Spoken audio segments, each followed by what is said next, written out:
Hello! Hi, Lindsay. Welcome to Crying While Driving. I do that sometimes. I'm your host, Lindsay Conway. This is our guest, Karissa Carson. Karissa, thank you so much for coming. You're welcome. Thank you for having me. Anytime. This is your first time to camp. Yeah. What do you think? I want one. It's better than my mom's. Well, no. Thank you, Mom. But this is such a great idea. It's an exciting way to live. Never a dull moment. And I saw your previous home. And it's basically just a new installation of it. Basically, I think you've seen all of my homes because you've pet sat for a couple of years now. Anyways, let's try your mocktail. Okay. Now, what do we have here? So what do we have here? We have tangerine jam. We have lemon juice. We have apple cider vinegar. We have a little bit of olive oil and a super sweet tangerine syrup topped with seltzer and a little salt. I'm so excited. Cheers. Cheers. Oh, my goodness. I love it. It's okay? Yeah. This is great. Yeah. When I still was drinking, I loved a good shrub. Loved a good shrub drink. Anything vinegary with some fruit. It's my favorite. Perfect. So thank you so much for creating this for me. You're so Appreciate welcome. it. Anytime, of course. So we met in Providence. Do you remember the first time we met? Because I'm pretty sure that I do. Oh, I don't remember the exact moment, but I remember it was definitely up north. And Old North on the west side. Old North on the west side, yep. I was bartending. Yep, and I was reaching up for a bottle on the back shelf, and I'm pretty sure you slapped my ass. What? No. Yes, 100%. See, this is why I don't drink anymore. You didn't know me. Oh, my goodness. But I did after that night. Yeah. Oh, well, I guess I don't remember that, but it does sound on brand for me. And I'm glad that you decided to be my friend after that. So much fun. How did I reach that? I guess maybe I was I was probably standing at the sidebar. I think you were kneeling on a stool. Oh, my goodness. Anyways. I love. So how do you identify? What is your relationship to queerness? So I always knew that I was under the queer, umbrella. So I like to just say that I'm queer because I think that bisexual is very 50-50, half and half. I feel it as very pinholed. And one time I was talking with my gay best friend, Ian. What's up? And I was trying to validate my queerness and just be like, am I do I qualify? What's up with me? And Ian, he just straight up looked at me and was like, you're queer, Karissa. And so, yeah, ever since then, I've just kind of felt comfortable identifying under that, whether I have or haven't dated women. You know, I've been physical with women, but I haven't dated one. So it makes me feel like I'm maybe not queer enough, or I don't even know. You're so valid in your queerness. Can you tell me about your first girl crush? Shane McCutcheon, the L word. Classic. But that was my television crush. My first girl crush, it was in 7th grade. It's a big secret. Nobody knew that we both would practice. The feelings were reciprocated. Yeah. Oh my. So in 7th grade, we would have sleepovers every weekend. And I went up to her dad's house in the Cape with her. And that was the first time. That was my first kiss ever. And we fooled around that entire weekend and just ran around the Cape having fun.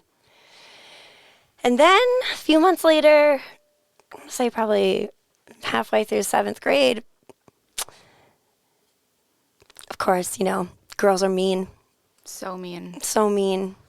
Middle school is where happiness so goes to die. Where happiness goes to die, yeah, absolutely. Yeah, we were best friends. We were But it was all just based off of, I don't know if I'm making sense. You are. So When you're that young, you just kind of like go off with like what you look like. You know, you're Sure. all going off like whatever. And middle school's so cliquey. Yeah, and I fell into like the popular crowd. So then once this girl started feeling a little bit like I was weird or whatever, then she went and like told everybody rumors about me and started rumors about me. So then I just felt like I had to like, all right, well, I don't want people calling me a lesbian. Like, oh my goodness. Like, So did you swing way the other way to avoid any Yeah. sort of yeah. chitter Like, chatter? and also I went to a private Catholic school. Oh shit. It wasn't like the term compulsive heterosexuality is like so like I so identify with that because like, you know, being raised Catholic and like my mom was always like, I was raised by a single mother and like she was always just like everyone is accepted, everyone is a good person. Like, So she's Catholic, but she was very accepting of she's not gay people. Oh yeah, absolutely. Very accepting. I mean, she does think that I'm a little like wild and like, whoa. Like I don't think that she would do or say or whatever half the things that I would, but she definitely was always very like open-minded. And yeah, so I'm queer. Hell yeah, you are. But yeah, I definitely like felt like I was like forced back into like the closet and like made to think that, you know, I was just like weird and yeah. I'm sorry that happened. Yeah, it's weird. I have another friend where she and I both went to art school together at Mass Art. And we both were like good friends at the beginning and then like, you know, remained friends throughout. We had all that time to like be weird and gay in art school and we didn't. And But I you mean, had crushes, both of you. On each other? No, we just like I'm saying like after art school, we both decided like I'm going to be way more open about being gay. Like, Okay, she's I straight see. up like lesbian like you know. And but yeah, it's just funny where like you can go through so long like just like, okay, well, this is how I am. And like even in a place, an environment so open and so accepting as art school, like I still wasn't entirely like, I'm going to date women too. It's all about the internal journey. Yeah. Like everyone I was surrounded with in my 20s, so accepting. I worked in a very sex positive place, but still like compat was a huge barrier. And I feel like when you like I grew up in a very like white picket fence town, like nobody was out in my high school. Like I didn't even realize that like feelings could be reciprocated from a woman until I was 22. Like it was such a long journey for me. Yeah, so to come out on the other side of that and know who I am now and what I want, you know, it takes people as long as it takes them. There's no like incorrect or correct timeline. Exactly. On that note, I did, even though it was a private Catholic school, we did have people that were openly in the closet. Explain that. Where, like, we all knew that they were gay. Okay. Or that they were trans, but it was a private Catholic school, so nobody fucking felt comfortable being themselves. And now, thank God, one of my best friends is finally out as bi and, like, living his best life. Woohoo! Good job. So proud and, like, happy that, like, now, you know, sometimes it takes us till our early 30s to just finally sober up, be queer, have fun, be gay, do weird shit. Be gay, do weird shit. Yes, that should be one of our taglines. And we're back. We're back. So, do you consider yourself bi? Yes and no, you know, the sliding scale. I mean, like, I do mainly date men. So, I can't really, like, I don't really, like, I'm on the apps for, like, both. Okay, you're on the apps. But do I use them? What are you looking for?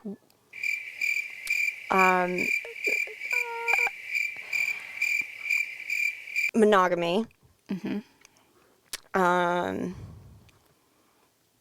Honesty.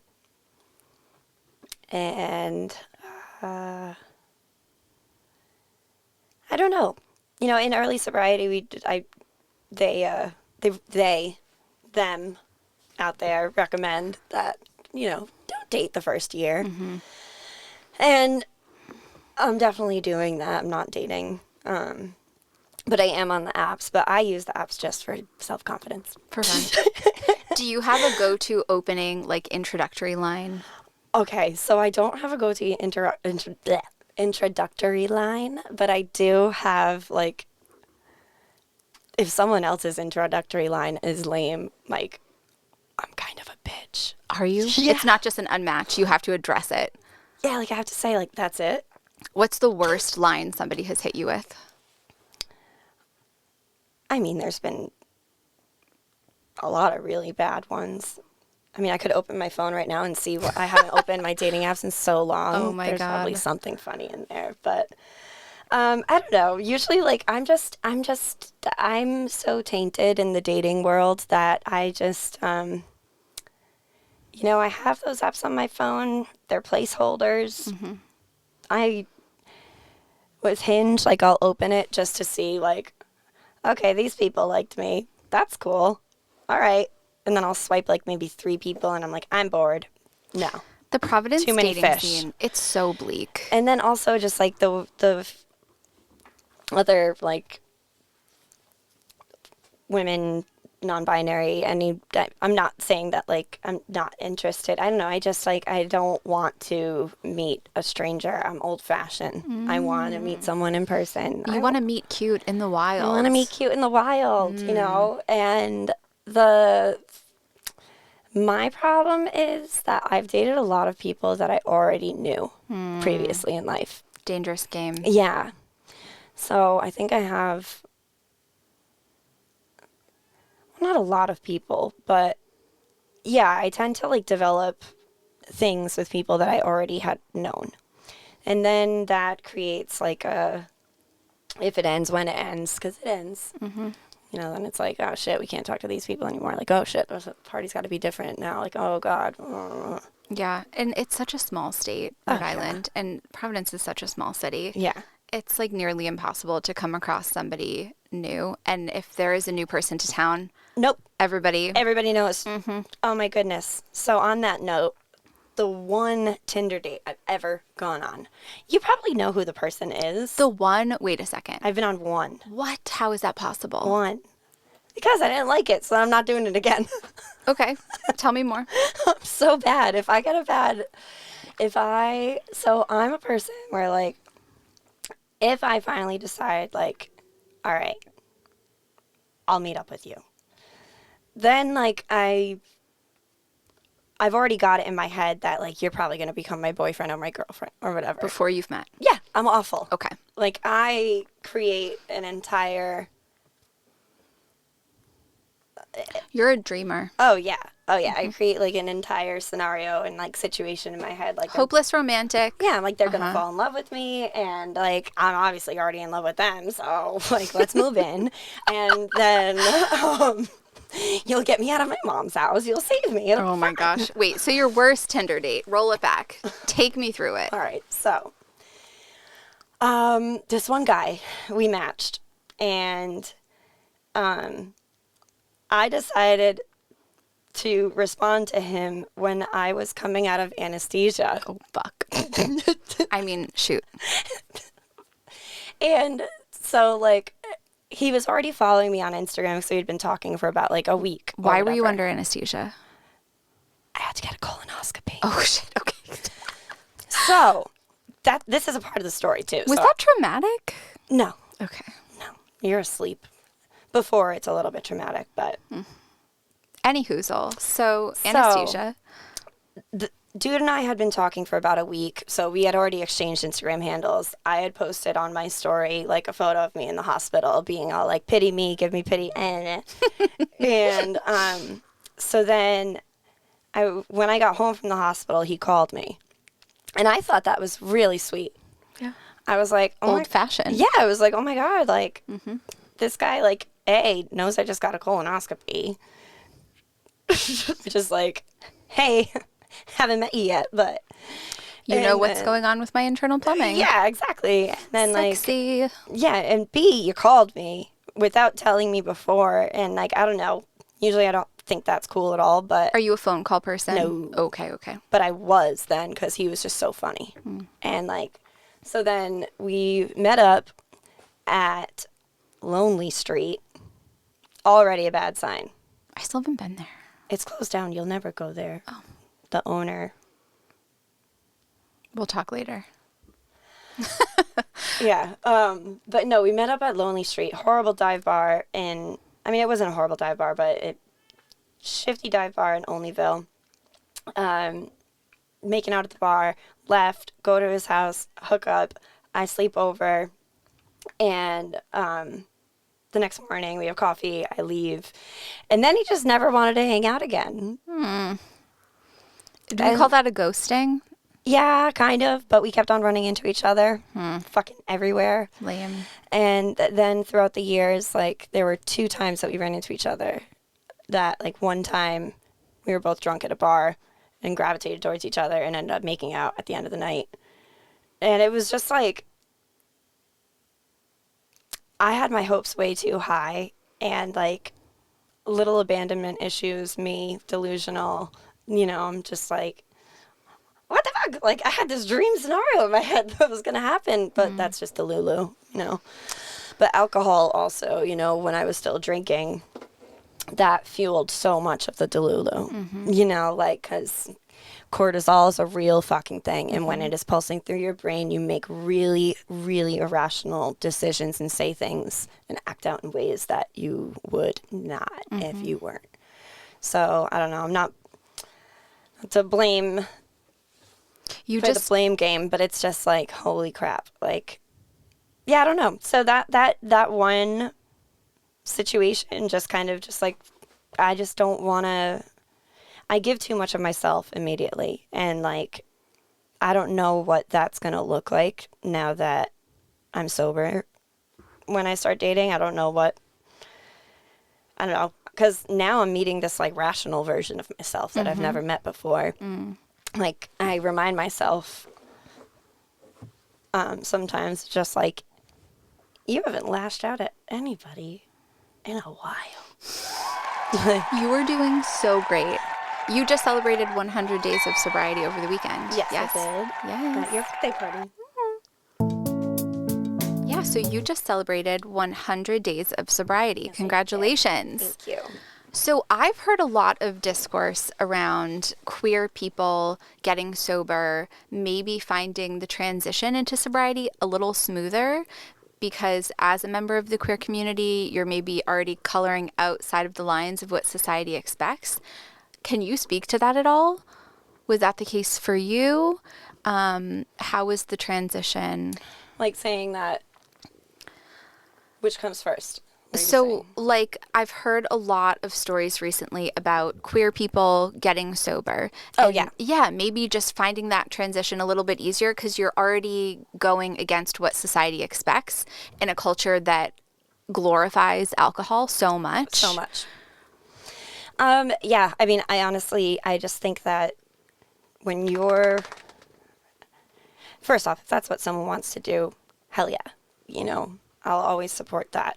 But I also just think that if you're trying to find your true identity, be your truest self, and if you personally find that alcohol is making you either do things in public or private that are not making you be that version of you that you want to be, then like, I think that, not drinking and queerness kind of can go hand in hand to make things easier for the human. Because if say you're transitioning, I can't speak fully to this because I am a cis white female, but like, say I can imagine that if you're transitioning and... Oh, I meant the transition from being like drinking to sobriety. But wait, while being queer? So, okay. Just like as a member of the queer community, you're already sort of going against what society expects of you. Yeah. And that is similar to drinking. Like, we live in a culture that glorifies alcohol. Yeah. So just already, like, being outside of that norm, I'm wondering if, like, as a queer person, you found it a little bit, like, easier to make that transition from drinking to not drinking. Yeah, I guess so, because, like, I have always been seen as, like, a wild card, or, like, you don't really know what to expect from that one.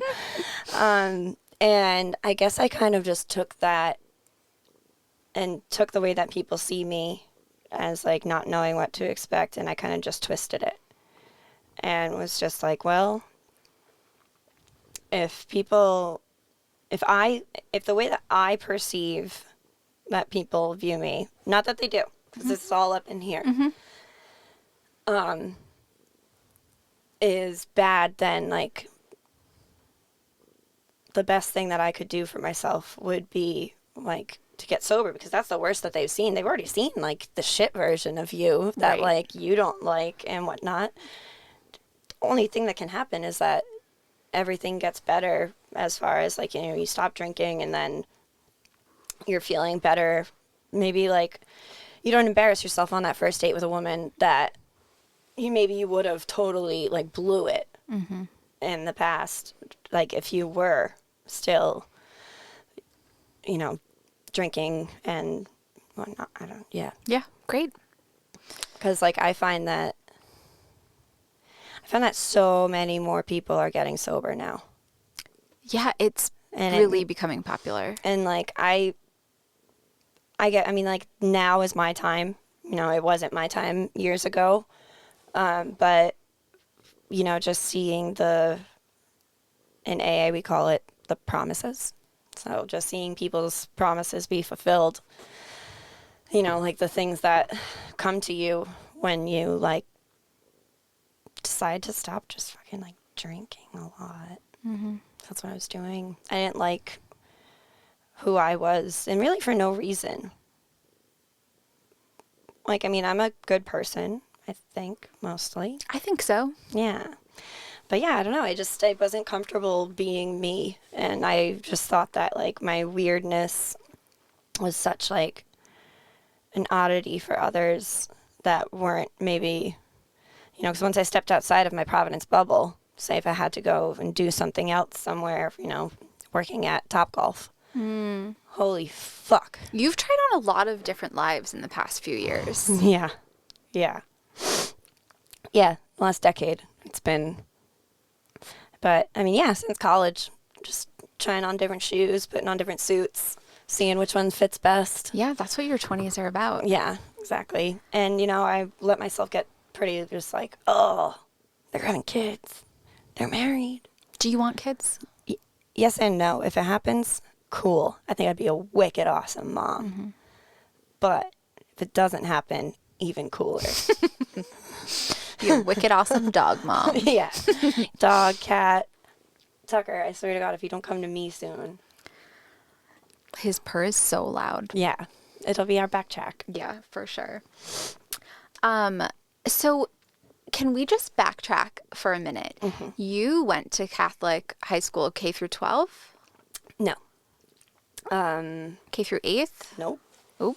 4th through 10th. Okay. Random, but yeah, it was public school till 3rd grade, Woonsocket. So I grew up in Woonsocket, lived there until I was like 14.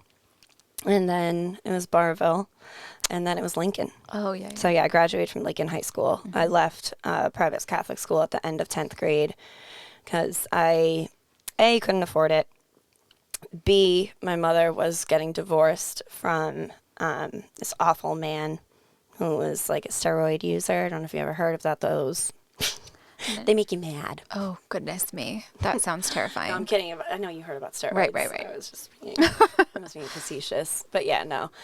Yeah, end of 10th grade, mom was getting divorced. Dad, he was severely alcohol pit out in Michigan. He's an alcoholic, and just everything was falling apart.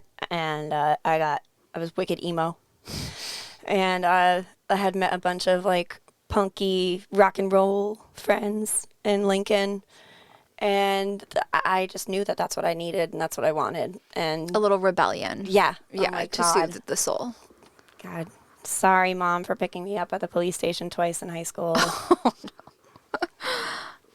So you have your first girl crush in 7th grade. Yes. You have your first kiss with her. Yeah. And then you are also in Catholic school. Yes. Did any like religious trauma play a factor in like walking back those feelings, or was it all like mean girl related? It was like, all mean girl societal related. pressure? Yeah. I was never, I mean, I was like many other people our age. I don't know if you had to go to church growing up, did you? No, my mom made me go to church every Sunday growing up, and like I never wanted to go. It was just like grinding, dragging my heels going. And then I honestly only went to private Catholic school because my mom didn't want me to go to the public school in the town that I was in, because at that time it wasn't the safest. I'm not saying that Woonsocket is like always bad, but it's got a reputation. I'm not really familiar with Woonsocket. It- There's a lesbian bar though in Woonsocket, I is? think. A femme bar? Worcester, never mind. Fact checker says Worcester. One just opened in Boston. You guys went, we right? went on Last week Sunday. for your birthday. It was I super saw. cute. Awesome. Yeah, you should come next time. Yeah. Do they have mocktails? I'm sure they do. I could make something. Yeah, They've got syrup and bubbles. for sure. Throw some apple cider vinegar on top. I'll be Exactly. happy. I'll bring you one in a. We'll just bring our own little jar. I'll be like, any Housewives fans out there? Who's my girl Sutton with her Ocean Spray cranberry? Ocean Spray grapefruit juice. that she carries with her. Yes, Oh my every gosh. restaurant she goes to, she has her Ocean Spray. I keep saying cranberry. Ocean Spray grapefruit juice. That's so funny. I had my first espresso martini there. Oh shit! It was delicious. The first one. I'd never had one. Oh wow! I do have to say, I would do a virgin espresso martini. Oh, we could work that out. That would be a really good like brunch cocktail. Yeah, I could make that happen. for sure. So you mentioned Ian, one Yes. of your best friends. Yes. Who is a gay man. Yes. Do you consider him chosen family? Would you say that you had a big queer community in Providence that like helped you sort of come into your own? Absolutely. Yeah. The queer community in Providence, we're lucky. I mean, the Renaissance, I feel, unfortunately, at least for my age, has come to an end. You know, we had, not the Renaissance, but when I say Renaissance, I mean, you know, the glory days of the 20s running around downtown. Providence has changed so much. You know, Fortnite Wine Bar. I miss it so much. Yeah. You know, just dancing in the middle of the street with my friend Nika, and like just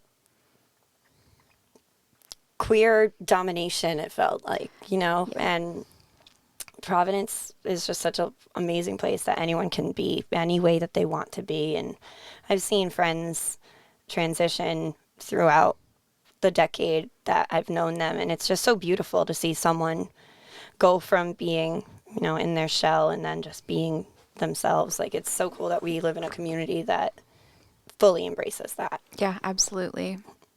What do you think some of the best parts of being queer are? Sparkles.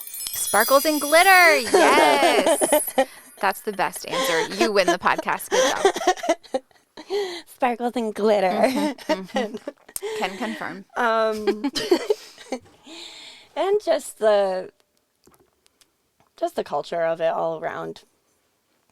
If you can't love yourself, how in the hell are you gonna love anybody else? Totally. RuPaul. You know, just all of the message. If you behind can't love it. yourself, Fuck all the patriarchy. how in the hell you gonna love somebody else? F the patriarchy. Drag queens reading books isn't gonna hurt anyone. Other than the L word, what are some of your other favorite queer media things to consume? Tegan and Sarah, they were definitely influential of me growing up and accepting that, like, yeah, I think I'm a little gay. Yeah, and then Skins. Did you ever watch Skins? No. Oh. Skins UK. Ooh. Oh, okay. Racy show. Put it on the list. It is so racy. I think it's on Hulu or something. I don't know, but I got all the accounts, so I'll hook you up. Great, thank you. And then I had a huge crush on Sammy Armstrong from the OC, Anna. Oh, yes. Yes, that was a queer I awakening. think I'm saying her name right. It might be Samare. The short blonde hair Yeah, it's spelled, I don't know. I can't. I know who you're talking about. And then my other like another like cultural or like media queer awakening was Shannon Sossaman. She was in that Josh Hartnett movie 40 Days and 40 Nights, where he couldn't have sex with anyone for 40 days and 40 nights, and then he meets her and she's sexy on Subway and she got like short hair and she definitely is like ringing the lesbian bell. Oh my god. But for some reason she's cast as a straight woman in the movie that like Josh Hartnett just has to bang. So I was like, me too. Naturally. Let's see. Tattoo. All the things she said. I am obsessed with reality television. There's no like, and the one. You obviously are familiar with queer media. Yes.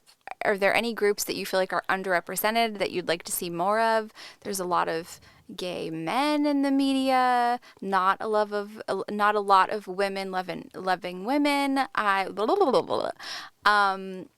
want to see a rom-com about some lesbians. Right? Yeah, me too. I want to see a dating show where it's not just all about like the women hooking up or who makes out with who or whatever, because I think there's only like one dating show about women. I don't know what network it's on. I forget. I think it's like, it's not The Ultimatum, but it's something. But yeah, there's like all the dating shows and everything are all either straight or what was the Fuckboy Mansion? Wasn't that? Oh no, that was a straight dating show. Sorry. But yeah, no, just it would be nice if there was more representation of like leads in movies being like lesbian couples instead of it always being a gay man, either a gay man, a straight man, or like a regular couple. Yeah. Yeah. Did you watch the L Word Gen Q? First season, and then I stopped. It got canceled. Oh, it did? Sad. How many seasons? I think just one. Oh, okay. Yeah, so I guess I saw it. I guess I did watch it. Got canceled.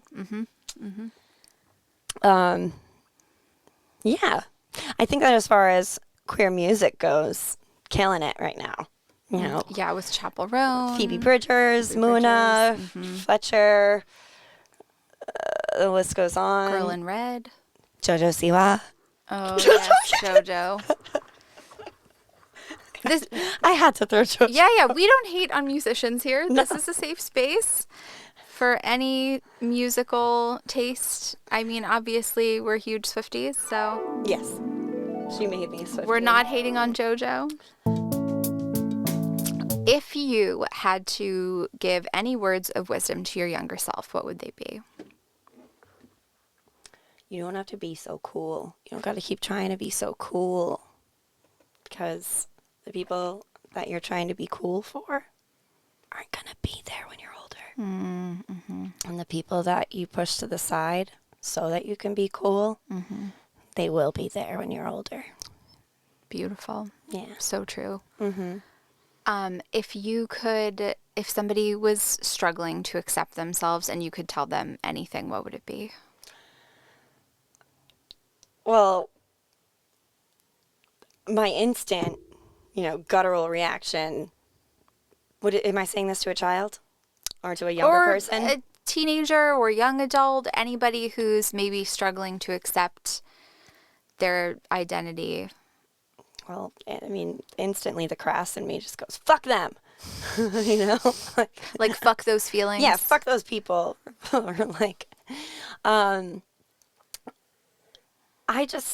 we all care so much about what other people think about us. And what I realized throughout the therapy I've received and participated in the last year, you're not that important in the best way possible.